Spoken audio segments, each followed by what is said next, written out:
अगर आपने अभी तक MHD02 के एग्जामिनेशन के लिए कुछ भी प्रिपेयर नहीं किया है तो आप बिल्कुल सही जगह आए हो, क्योंकि इस वीडियो के अंदर मैं MHD02 आधुनिक हिंदी काव्य के कुछ ऐसे इंपॉर्टेंट क्वेश्चंस को डिस्कस करूंगी। साथ ही साथ मैं आपको बताऊंगी कि आपको किस तरीके से आंसर्स को लिखना है ताकि आप एग्जाम में काफ़ी अच्छे मार्क्स को स्कोर कर सकें।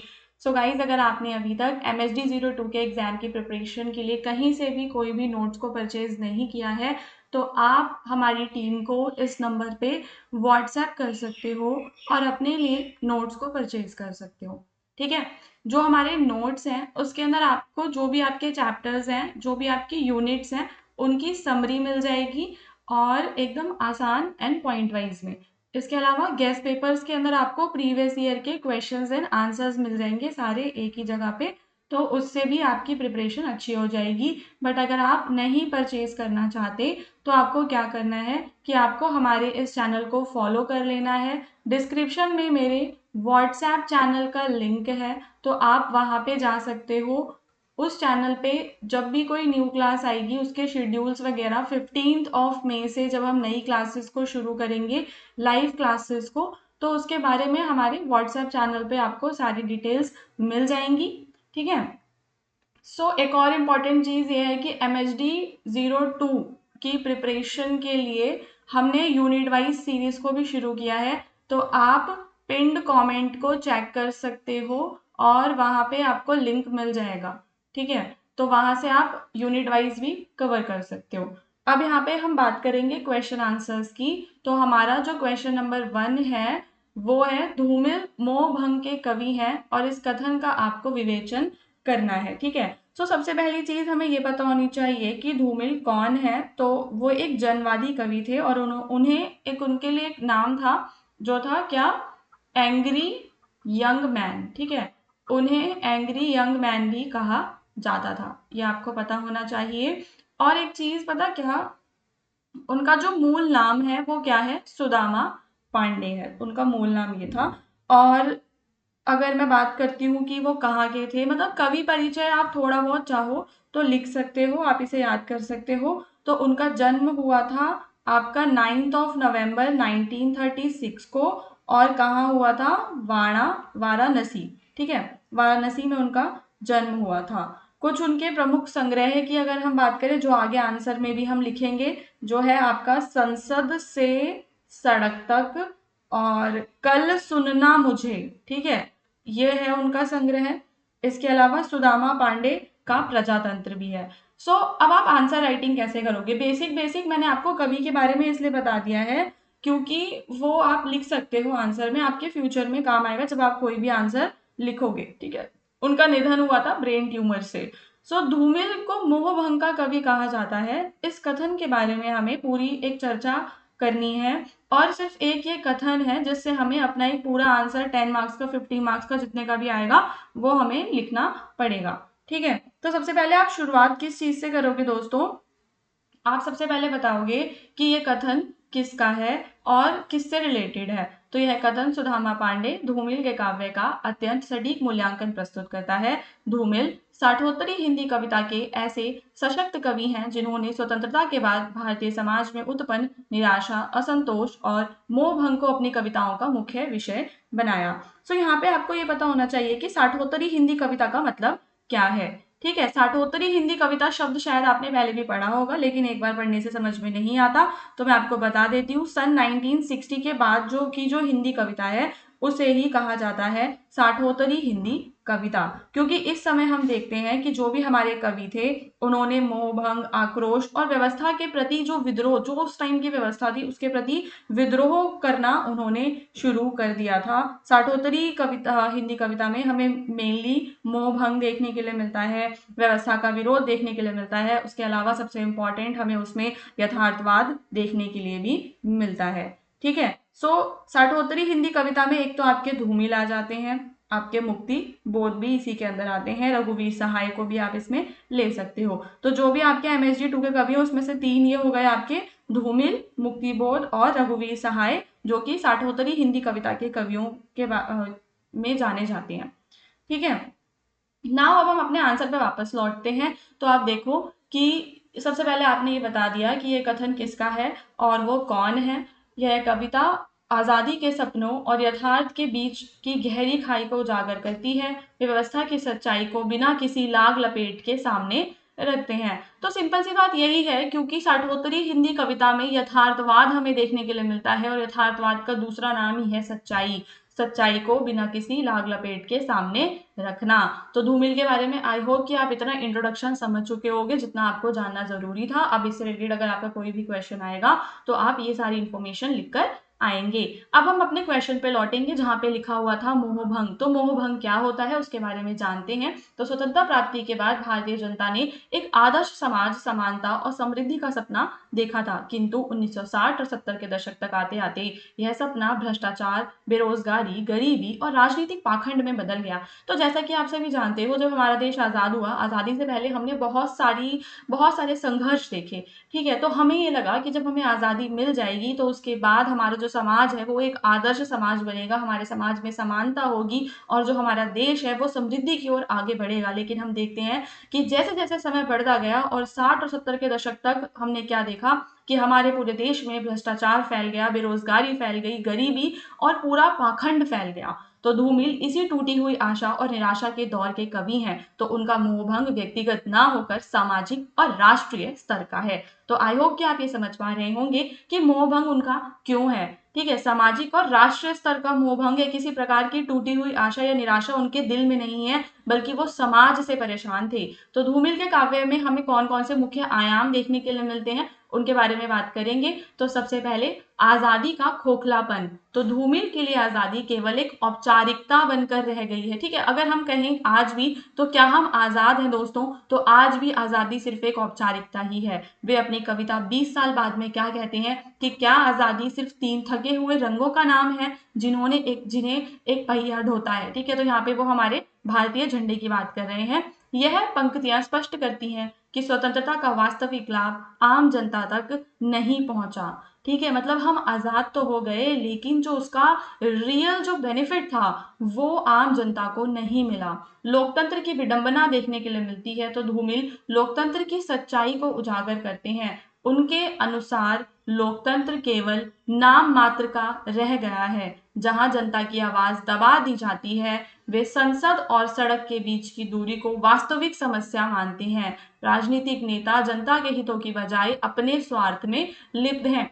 तो मेनली ना वो इस चीज से परेशान थे कि जो हमारी राजनीति है, जो हमारे नेता हैं, ठीक है, वहां पे जो हमें स्वार्थ देखने के लिए मिलता है और कहने के लिए सिर्फ लोकतंत्र रह गया, सारी राजनीति में सिर्फ क्या है, स्वार्थ देखने के लिए मिलता है। इस वजह से वो इस सच्चाई को उजागर करते हैं और कहते हैं कि लोकतंत्र केवल नाम मात्र का रह गया है। तो एक बार प्रश्न पे वापस लौटते हैं, क्योंकि शायद से आप लोगों को अभी भी समझने में कुछ परेशानी हो रही होगी। तो देखो, क्वेश्चन में धूमिल मोहभंग के कवि हैं, बेसिकली इस कथन का मुझे विवेचन करना है। तो विवेचन करने से पहले मैं क्या करूंगी, थोड़ा सा इंट्रोडक्शन दूंगी धूमिल के बारे में। ठीक है, फिर वो पूरा इंट्रोडक्शन देने के बाद मैं मोहभंग की पृष्ठभूमि भी तो बताऊंगी कि आखिर ये मोहभंग क्या है, ये शब्द का क्या मतलब है, ये शब्द यहाँ पे क्यों लिखा हुआ है, हिंदी में इसका क्या लेना देना।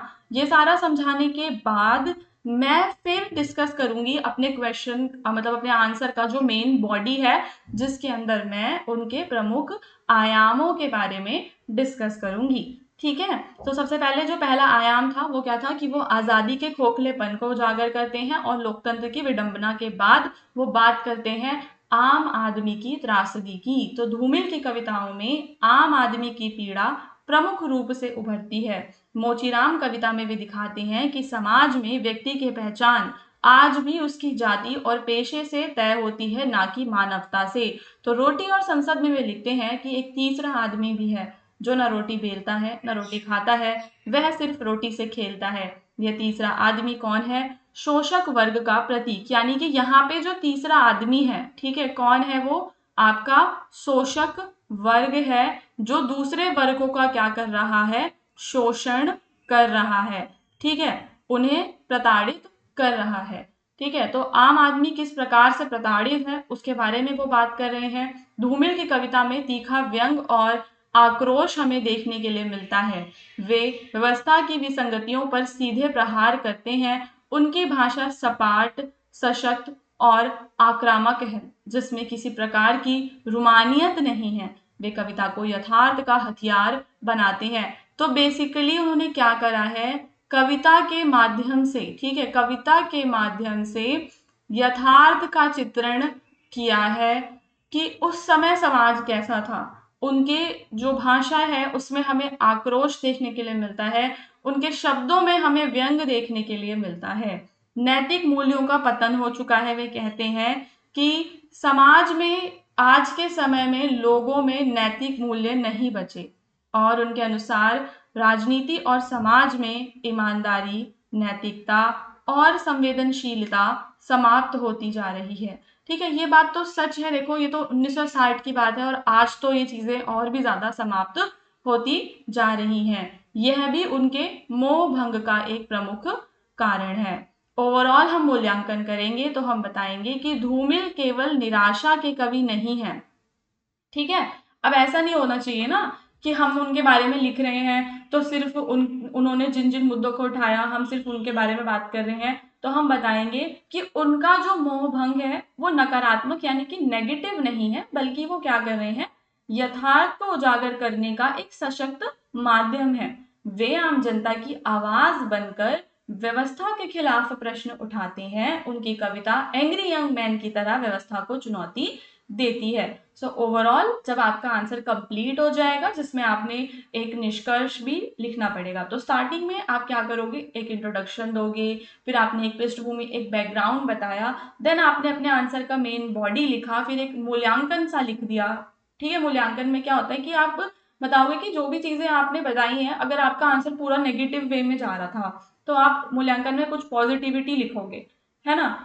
फिर आप निष्कर्ष में बताओगे कि निस्संदेह सुदामा सुदामा पांडे धूमिल आधुनिक हिंदी कविता के ऐसे कवि हैं जिन्होंने मोहभंग को अत्यंत प्रभावशाली ढंग से अभिव्यक्त किया। उनकी कविता समाज की सच्चाई का आईना है और व्यवस्था के प्रति एक चेतावनी भी। तो यह कहना पूर्णतः उचित है कि धूमिल मोहभंग के कवि हैं। सो इस तरीके से आप एक लास्ट लाइन लिख दोगे ना, तो आपका जो एग्जामिनर जब आपका आंसर चेक करेगा तो आपने क्या करा, एक सर्कल क्रिएट कर दिया, जहां से आपने शुरू किया फाइनली आप वहां पे ही पहुंच गए हो और आपका आंसर कंप्लीट हो गया है। एंड मैं बता सकती हूँ कि इस तरीके से मेरे बताए हुए मेथड से आप आंसर लिख के आओगे ना, आपको पक्का बहुत अच्छे मार्क्स मिलेंगे, रियली। नाउ अब हम चलेंगे हमारे दूसरे क्वेश्चन पे दोस्तों, जहां पे हम श्रीकांत वर्मा के बारे में बात करेंगे। ठीक है, तो श्रीकांत वर्मा भी आपके साठोत्तरी हिंदी कविता के एक कवि हैं। साथ ही साथ अगर मैं बात करूं तो वो आपके पत्रकार और राजनेता भी थे। ठीक है, राजनीति और साहित्य के द्वंद्व को वो अपनी कविताओं में लिखते हैं मेनली। ठीक है, किस किस को, राजनीति तथा साहित्य के द्वंद्व को उन्होंने अपनी कविताओं में बताया है। वे नई कविता आंदोलन के एक प्रमुख स्तंभ भी माने जाते हैं। नई कविता आंदोलन क्या है वो मैं अभी आपको आगे बताऊंगी। मेन मैं आपको उनका मुख्य जो परिचय है श्रीकांत वर्मा का, वो मैं फटाफट से आपको बता देती हूँ। तो साहित्यिक योगदान की अगर मैं बात करूं तो वो नई कविता आंदोलन के एक मेन स्तंभ हैं और उनकी कविताओं में मुझे सत्ता, समय और इतिहास का गहरा विश्लेषण हमें देखने के लिए मिलता है। उनका जो एक प्रमुख काव्य संग्रह है जिसका नाम है मगध, जो कि उन्होंने 1984 में लिखा था। ठीक है, और वो एक हिंदी साहित्य की कालजयी कृतियों में भी उसको गिना जाता है। पत्रकारिता की बात करें तो उनकी एक प्रसिद्ध जो पत्रिका थी उसका नाम क्या था, दिन मान। ठीक है, तो देखो ये मेनली जो मैं ये वर्ड्स बताती हूँ ना कि कब क्या लिखा गया, तो अगर आप मान लो एमए हिंदी का जो आपका यूजीसी नेट का एग्जाम होता है, आप उसके लिए प्रिपेयर कर रहे हो, तो ये छोटी छोटी चीजें आपको याद करनी पड़ती हैं, फैक्ट्स। जैसे कि मगध 1984 में उन्होंने लिखा, उन्हें साहित्य अकेडमी पुरस्कार भी मिला था मरण उपरांत, जब उनकी मृत्यु हो गई थी उसके बाद उन्हें मिला था। पत्रकारिता में उनकी जो पत्रिका है उसका नाम क्या था, दिनमान, जिसमें उन्होंने विशेष संवाददाता के रूप में काम किया था और वो कांग्रेस से भी जुड़े थे और संसद के सदस्य भी रहे थे। ठीक है ना, याद रखना क्या रहे थे वो, राज्य सभा के सदस्य भी रहे थे, कांग्रेस के साथ जुड़े थे और सलाहकार भी, पार्टी प्रवक्ता, ये सब वो रहे हैं। उनकी प्रमुख रचनाओं की अगर हम बात करते हैं, सो आप अगर यूजीसी नेट के लिए प्रिपेयर कर रहे हो तो आपको उनकी प्रमुख रचनाओं के नाम भी पता होने चाहिए। तो सबसे पहली जो उनकी प्रमुख रचना जो मैंने आपको बताया, मगध, दूसरी कौन सी है आपकी, जल सागर, ठीक है, सागर घ है इसमें, ओके। देन एक और क्या है, भटका, भटका मेघ, फिर है आपका माया, फिर है आपका दर्पण, और फिर है आपका दिन आरंभ, ओके। एक उनका उपन्यास भी है, एक ही उपन्यास है तो उपन्यास भी आ सकता है। तो उपन्यास उनका कौन सा है दोस्तों, दूसरी बार। देखो अब इस ये सारा मैंने आपको बता दिया, अब जरूरी नहीं कि आपको ये सारा याद रहे और आपको ये सारा इग्नू के एग्जाम में भी लिख कर आना है, ऐसा नहीं है। जस्ट आपको 2-3 चीजें पता होनी चाहिए, उपन्यास हो गया दूसरी बार, ये सारी चीजें पता होनी चाहिए बस। चलो अब हम वापस अपने क्वेश्चन पे लौटते हैं। तो क्वेश्चन में आपको श्रीकांत वर्मा के काव्य की भाषा और शिल्पगत जो विशेषताएं हैं, ठीक है, मतलब कि एक बार हम पूरा एक काव्य भाषा पे लिखेंगे पूरा नोट, एक शिल्पगत विशेषताओं पे अलग से लिखेंगे।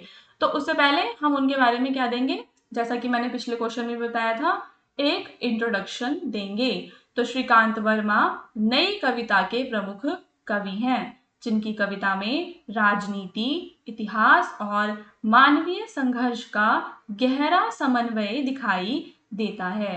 राजनीति, इतिहास और मानवीय संघर्ष, तो ऑब्वियसली क्योंकि वो राजनीति से जुड़े हुए थे तो दिखाई देगा ही, है ना। तो अगर हम अपने कवि का बैकग्राउंड जान लेते हैं ना, तो उनके बारे में इंट्रोडक्शन लिखना हमारे लिए आसान हो जाता है। उनकी काव्य भाषा में शिल्प दोनों ही आधुनिक संवेदना के अनुरूप विकसित, भाषा और शिल्प दोनों ही आधुनिक संवेदना के अनुरूप विकसित हुए हैं। वे उन कवियों में हैं जिन्होंने कविता को केवल भाव प्रकाश का माध्यम न मानकर उसे विचार और यथार्थ की अभिव्यक्ति का सशक्त साधन बनाया, ठीक है। तो कविता उनके लिए क्या है, कविता उनके लिए अपने विचार और यथार्थ को लिखने, यथार्थ को अभिव्यक्त करने का एक सशक्त साधन है, ठीक है। इतना समझ गए। अब हम आगे बढ़ेंगे। तो देखो उनकी भाषा की कुछ विशेषताओं के बारे में हम यहाँ पे बात करेंगे, ठीक है। जब हम भाषा की विशेषताएं बता देंगे, देन हम उनके शिल्पगत यानी कि जो स्टाइल वाले फीचर्स होते हैं, ठीक है। कई बार स्टूडेंट्स को शिल्पगत का मतलब ही नहीं पता होता, इंग्लिश में हमें कुछ वर्ड्स ऐसे होते हैं जो हमें सिर्फ इंग्लिश में ही पता है, तो इसको कहते हैं स्टाइलिस्टिक फीचर्स। नाउ गाइस, अब देखो भाषा की विशेषताओं पे चलते हैं। भाषा सबसे पहले उनकी सरल, सटीक और प्रभावी है, यानी कि भाषा में अत्यंत सरल, स्पष्ट और सटीकता देखने के लिए मिलती है, यानी वो अनावश्यक अलंकारों से बचते हैं और सीधे शब्दों में गहरी बात कहने की क्षमता रखते हैं, ठीक है। सीधे शब्दों में गहरी बात कहने की क्षमता रखते हैं क्योंकि वो नई कविता से जुड़े हुए कवि थे, इस वजह से। अब नई कविता क्या है कि स्वतंत्रता के बाद के दौर की वो कविताएं जो पुरानी रूढ़िवादी चीजों से तोड़कर नए भावबोध में थी, ठीक है, जिसमें हमें कुछ नया देखने के लिए मिलता था। नया का मतलब क्या है, जो पारंपरिक चीजें चली आ रही थी उससे हट के कुछ देखने के लिए मिलता था, अनावश्यक अलंकार देखने के लिए नहीं मिलते थे। उनकी भाषा पाठक पर सीधा प्रभाव डालती है और जटिल भावों को भी सहज बना देती है, जटिल भावों को भी सहज बना देती है। सपाट बयानी भाषा, सपाट बयानी का मतलब होता है, अगर मैं इसका इंग्लिश ट्रांसलेशन करूं तो इसका मतलब होता है प्लेन स्पीकिंग, मतलब बिना किसी घुमाव फिराव के, बिना किसी अलंकार के बात को सीधा और नग्न रूप से कह देना। यह कविता को काव्यात्मक बनाने के बजाय बयानिया बनाती है। बयानिया समझ रहे हो, जो आपको बयान करे, प्रोज़ाइक इसको कहते हैं। तो इसमें कवि कल्पना का सहारा नहीं लेता, ठीक है। सपाट बयानी में क्या होता है, जो आपके कवि हैं वो कल्पना का सहारा नहीं लेंगे और जो चीजें जैसी हैं उसको वैसा ही कह देंगे, ठीक है। जैसे कि एक लाइन है कि, चलो लाइन रहने देती हूँ, इतना सब याद नहीं हो पाएगा।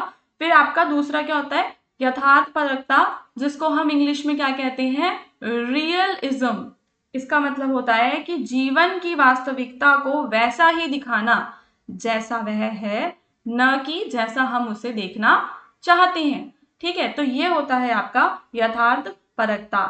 इसमें हमें गरीबी, शोषण, दुख और समाज की जो सच्चाइयां होती हैं वो देखने के लिए मिलती है। मेनली हमें साठोत्तरी कविता में भी ये तत्व देखने के लिए मिलता है। तो सपाट बयानी प्रमुख गुण हो गया, वे बिना किसी घुमाव के यथार्थ को सीधे प्रस्तुत करते हैं। यह विशेषता उनके पत्रकार होने के कारण और भी सशक्त फिर हो जाती है, क्योंकि पत्रकार हैं तो सच्चाई लिखेंगे, तो उनकी कविता में समाज और राजनीति का नग्न यथार्थ देखने को मिलता है।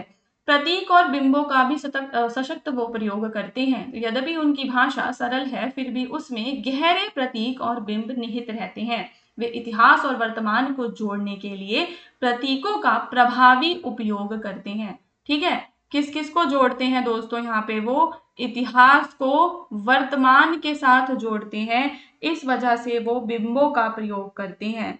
ठीक है, यानी कि बिंब क्या है? बिंब को हम कह सकते हैं आपके इमेज। ठीक है, तो वो बिंबों का, चित्रों का प्रयोग करते हैं, यानी जब हम कोई कविता पढ़ते हैं और हमारी आंखों के सामने वो दृश्य घूमने लगता है तो वो बिंब है।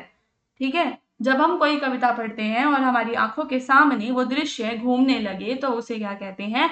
बिंब कहते हैं। उनके बिंब आधुनिक जीवन की जटिलताओं को स्पष्ट करते हैं। ठीक है, धूमिल, श्रीकांत वर्मा, इन सभी की कविताओं में हमें यथार्थपरकता, सपाट बयानी, बिंब, ये सब हमें देखने के लिए मिलता है। ठीक है, मुक्त छंद वगैरह भी हमें देखने के लिए मिलते हैं, जिसके बारे में हम आगे बात करेंगे। फिर देखो, उनकी भाषा में तीखा व्यंग और कटाक्ष मिलता है। वे सत्ता, राजनीति और सामाजिक विसंगतियों पर करारा प्रहार भी करते हैं। ठीक है, अपनी कविताओं के माध्यम से क्या करते हैं? सत्ता, राजनीति और सामाजिक विसंगतियों पर करारा प्रहार करते हैं और संवादात्मक शैली का प्रयोग भी करते हैं। तो उनकी कविताओं में संवाद की शैली मिलती है, जिससे पाठक के साथ सीधा संबंध स्थापित होता है। यह शैली कविता को अधिक अधिक जीवंत और प्रभावशाली बनाती है। देखो, यहाँ पे हमने उनका जो भाषा की विशेषताएं थी, उन सभी के बारे में पूरा पढ़ लिया है। अब हम आगे पढ़ेंगे उनके शिल्पगत विशेषताओं के बारे में, जिसमें हमें नवीन शिल्प और संरचना देखने के लिए मिलती है। यानी कि जो पारंपरिक काव्य शिल्प, जिस प्रकार से पुरानी कविताएं लिखी जाती थी, उससे हटकर उन्होंने आधुनिक शिल्प को अपनाया। उनकी कविताएं मुक्त छंद में है और उनमें संरचना की स्वतंत्रता दिखाई देती है। एक एक शब्द ऐसा है जो याद करने वाला है। ठीक है, क्या क्या? मुक्त छंद में है, संरचना की स्वतंत्रता। मुक्त छंद क्या होता है आपका? Free verse. मुक्त छंद होता है फ्री वर्स, यानी कि जो मतलब पुराने जो नियम थे, जैसे कि नियम थे मात्रा के, वर्ण, लय, तुकबंदी के, उन सभी बंधनों से मुक्त होकर लिखना। कवि तुकबंदी मिलाने के चक्कर में अब यहाँ पे अपनी बात से समझौता वो नहीं करेंगे। वो एक ऐसे कवि हैं, कविता को आम बोलचाल की लय के करीब वो लेकर आएंगे। शुरुआत में सूर्यकांत त्रिपाठी निराला ने ही इसे शुरू भी किया था। ठीक है, आई होप देखो कि आप ये पूरा समझ पा रहे हो। ये तो हम श्रीकांत वर्मा के बारे में कर रहे हैं, बट इसकी जो शुरुआत थी वो किसने की थी? आपके निराला ने की थी। ठीक है, मुक्त छंद में उनकी कविता का एक महत्वपूर्ण शिल्प गुण क्या रहा, जिसमें इतिहास और वर्तमान का वो क्या करते हैं? द्वंद्वात्मक प्रयोग। तो श्रीकांत वर्मा ने एक नया अप्रोच अपनाया। ठीक है, जो थोड़ा सा गहरा और दार्शनिक शब्द है साहित्य में, इसका अर्थ क्या होता है? द्वंद्वात्मक प्रयोग का दो विरोधी विचारों या स्थितियों के बीच का टकराव दिखाना। दो ऐसे विचार जो एक दूसरे के विरोधी हैं, उन विचारों के बीच में टकराव को दिखाना। ठीक है, तो द्वंद्व का मतलब है कि सच्चाई केवल एक पक्ष में नहीं। ठीक है, द्वंद्व का मतलब क्या हो गया? कि सच्चाई केवल एक पक्ष में नहीं, बल्कि दो विरोधी ताकतों के आपस में टकराने से जो नई स्थिति पैदा होती है, उसे दिखाना। तो मुक्त छंद हो गया, द्वंद्वात्मक प्रयोग, ये ओवरऑल हमें देखने के लिए मिलता है। इसके बाद हमारा जो अगला क्वेश्चन है ना गाइस, वो कौन सा है आपका? सूर्यकांत त्रिपाठी निराला वाला क्वेश्चन है, तो हम उसके बारे में भी आगे पढ़ेंगे। फिर संक्षिप्तता और घनत्व देखते हैं। तो उनकी कविताएं आकार में छोटी लेकिन अर्थ में अत्यंत गहरी होती हैं। कम शब्दों में अधिक अर्थ व्यक्त करना उनकी प्रमुख विशेषता है। ठीक है ना, कम शब्दों में ज्यादा, अधिक अधिक बता देना, ये उनकी विशेषता हो गई, मतलब कि घनत्व है उनकी कविता में, भावुकता की अपेक्षा विचारों की प्रधानता होती है। वे कविता को सामाजिक और राजनीतिक चेतना का माध्यम भी बनाते हैं। तो विचार प्रधानता हो गया, और व्यक्ति और समाज, अतीत, वर्तमान, सत्ता, जनता, इन सभी के बीच का जो द्वंद्व है वो हमें स्पष्ट रूप से देखने के लिए मिलता है। यह आंतरिक तनाव उनके शिल्प को गहराई प्रदान करता है। फाइनली हम समीक्षा करेंगे कि श्रीकांत वर्मा की भाषा और शिल्प दोनों ही आधुनिक हिंदी कविता को नई दिशा देते हैं। ठीक है, जो आधुनिक हिंदी कविता है श्रीकांत वर्मा ने उसको क्या किया है, एक नई दिशा प्रदान की है। उनकी भाषा जहां सरल और प्रभावी है, वहीं उनका शिल्प गहन, विचार प्रधान और प्रयोगधर्मी है। उनकी कविता में पत्रकारिता की तीक्ष्ण दृष्टि, इतिहास की गहराई और सामाजिक यथार्थ का सशक्त चित्रण भी मिलता है। फाइनली हम पहुंचेंगे निष्कर्ष पे, जिसमें हम बताएंगे कि वो हिंदी कविता के एक ऐसे कवि हैं जिन्होंने भाषा और शिल्प दोनों स्तरों पर महत्वपूर्ण योगदान दिया।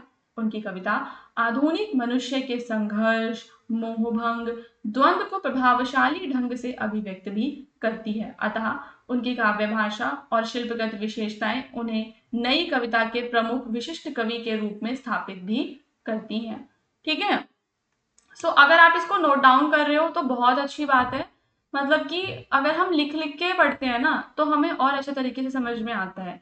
तो हो सके तो आप इसको पूरा नोट भी कर सकते हो अपनी किसी भी एक नोटबुक के अंदर। आप कितना ही लिखना पड़ेगा आपको, 4 आपके एग्जाम होंगे इस बार, एमएसडी 2 3 4 6 का। ठीक है, तो सबका लिखोगे, एक रजिस्टर भी नहीं भरेगा, और तैयारी इतनी अच्छी हो जाएगी कि एग्जाम में फुल कॉन्फिडेंस के साथ जाओगे। अब देखो, निराला के काव्य में प्रयोगशीलता के तत्वों की बात करेंगे तो सूर्यकांत त्रिपाठी निराला कौन है? वो हिंदी साहित्य के हैं, लेकिन वो छायावादी कवि हैं। ठीक है, छायावादी कवियों के जो स्तंभ था उसमें 4 प्रमुख स्तंभों में से वे एक हैं, और उन्हें हिंदी कविता में क्रांतिकारी और महाप्राण भी कहा जाता है, क्योंकि उन्होंने कविता के भाव और शिल्प दोनों स्तरों पर विद्रोह किया है। ठीक है ना, मतलब कि मेनली वो मुक्त छंद में देखो लिखा करते थे। उनका स्वभाव विद्रोही था, क्योंकि उनकी जो मेन रचनाएं हैं उसमें वो जो भी आपके शोषित वर्ग है ना उनके प्रति गहरी सहानुभूति रखते हैं। पाखंडी व्यवस्था के प्रति उनका आक्रोश है, और उनके जो विषय हैं मतलब वो समाज से जुड़े हुए हुआ करते थे। प्रमुख रचनाओं, हाँ, मैं आपको कुछ प्रमुख रचनाएं बता देती हूँ उनकी, जो आपके नेट एग्जामिनेशन के लिए हेल्पफुल होगा, या किसी भी एग्जामिनेशन के लिए, व्हाटएवर जो भी आप एग्जाम दे रहे होगे। अनामिका हो गया। ठीक है, मतलब ये उनकी प्रसिद्ध कविता सरोज इसी में ही उनकी सरोज स्मृति भी शामिल है, और एक प्रकार का क्या है, शोक गीत, शोक गीत है ये। ठीक है, फिर है उनका परिमल, जिसमें आपको बादल राग जैसा, बादल राग जो है ना वो इसके अंदर ही है, ओजपूर्ण कविताएं। उसके अलावा एक है कुकुरमुत्ता, जो कि प्रगतिवादी कविता है, जिसमें उन्होंने किसके बारे में बात की है, पूंजीवादी जो पूरा समाज है, पूंजीवाद के ऊपर उन्होंने आक्रोश जताया है। और एक मोस्ट इंपॉर्टेंट जो आपके एमएसजी 2 में अलग से है, वो क्या है, राम की शक्ति पूजा। ठीक है, तो ये सारा जो है ना, मतलब आपके जो भी यूनिट्स है ना उसके लिए आप हमारे यूनिट वाइज नोट्स को ले सकते हो, क्योंकि उसमें ना राम की शक्ति पूजा पूरा अच्छे से एक्सप्लेन भी किया हुआ है। तो अब आप सूर्यकांत त्रिपाठी निराला के बारे में काफी कुछ जान चुके हो, लेकिन सबसे इम्पोर्टेंट जो इसमें जानने वाली चीज है पता है क्या है, वो उनका जीवन संघर्ष। उन्होंने अपने जीवन में बहुत संघर्ष देखा, क्योंकि मतलब उनका जीवन क्या है, दुखों का पहाड़ है। ठीक है, और बहुत ही कम उम्र में उन्होंने अपनी पत्नी, उनके माता पिता और अंत में उनकी जो बेटी थी सरोज, उसको खो दिया था। जीवन भर आर्थिक तंगी उन्होंने झेली, पर कभी भी स्वाभिमान को उन्होंने नहीं त्यागा। वे अपनी आय का बड़ा हिस्सा गरीबों और जरूरतमंदों में बांट दिया करते थे। ठीक है, तो केवल वो एक कवि नहीं है, बल्कि क्या है, एक युग प्रवर्तक थे, जिन्होंने हिंदी साहित्य को एक नई दिशा दी और निर्भीकता प्रदान की।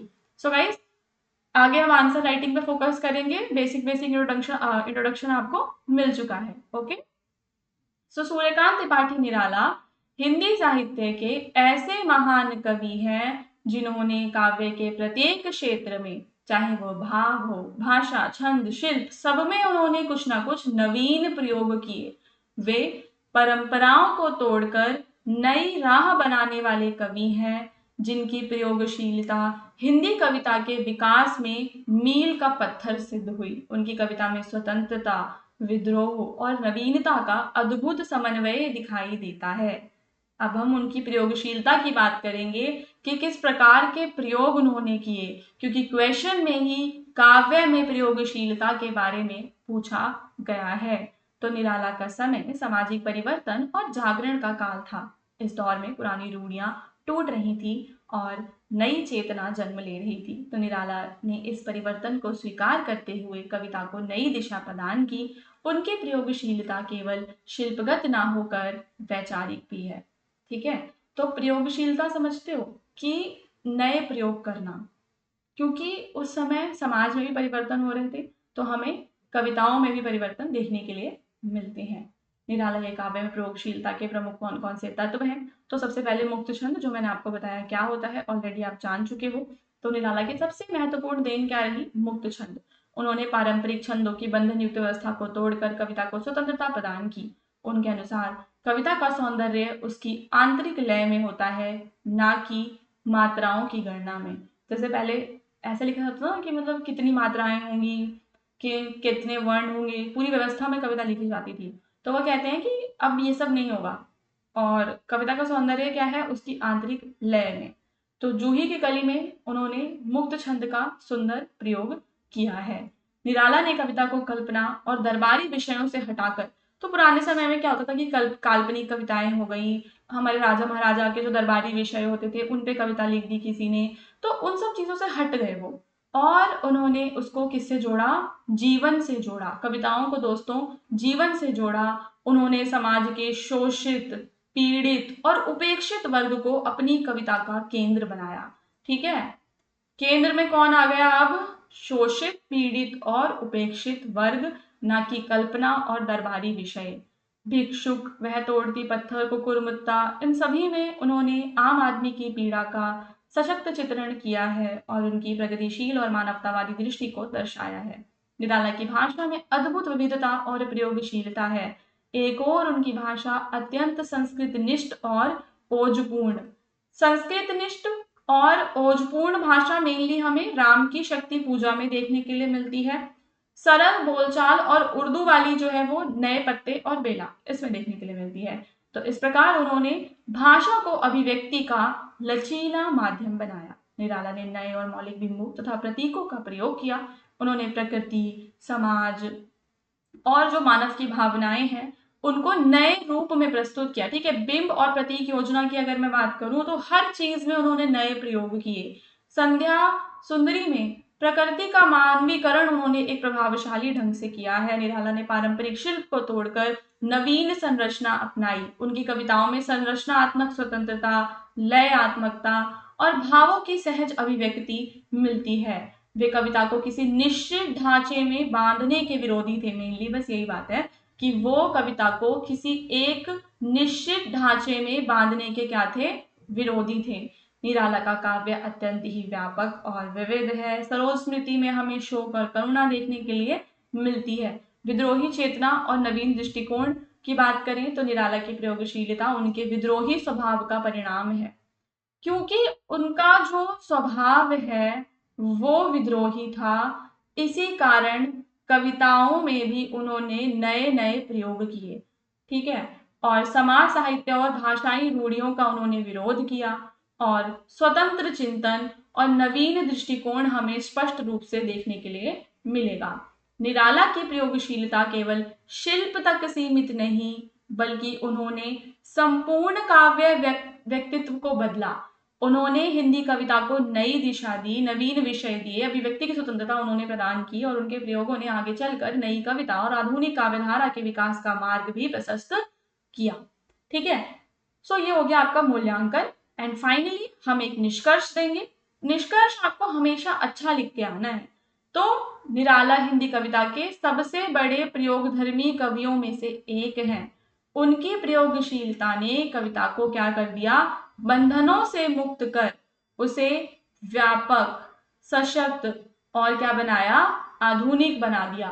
ठीक है, कविता को क्या करा दोस्तों, कविता को उन्होंने व्यापक, सशक्त और आधुनिक बनाया। अंततः यह कहा जा सकता है कि निराला की प्रयोगशीलता हिंदी काव्य के विकास की क्या रही, आधारशिला रही। सो दोस्तों, फ्यूचर में जो भी न्यू लेक्चर्स हमारे आएंगे, जो भी क्लासेस आएंगे, उन सभी के लिंक आपको मिलेंगे मेरे व्हाट्सएप चैनल पे। तो आपको क्या करना है, इस वीडियो के डिस्क्रिप्शन में जाना है और हमारे व्हाट्सएप चैनल को आपको ज्वाइन कर लेना है। ठीक है, उसके अलावा एक चीज और है, आप पिन कमेंट चेक कर सकते हो, वहां पे आपको MHD02 की जो हमारी यूनिट वाइज क्लासेस अलग से चल रही हैं हमारे दूसरे चैनल पे, उसका लिंक मिल जाएगा। तो दो चीजें आपको जरूर करनी है, एक तो पिन कमेंट चेक करना है, दूसरा व्हाट्सएप चैनल को चेक करना है। और इस चैनल को तो जरूर सब्सक्राइब कर लेना, क्योंकि अभी इस पे और भी वीडियोस आएंगे, तो सब्सक्राइब करना बिल्कुल भी मत भूलना हमारे किसी भी चैनल को, अगर आप एक इग्नू के स्टूडेंट हो तो। ठीक है दोस्तों, so all the best for your exam preparation, क्योंकि मुझे लगेगा कि कुछ बच्चे इस वीडियो को सिर्फ एग्जाम से एक दिन पहले देखेंगे, तो उनको बेस्ट विशेस की ज़्यादा ज़रूरत है।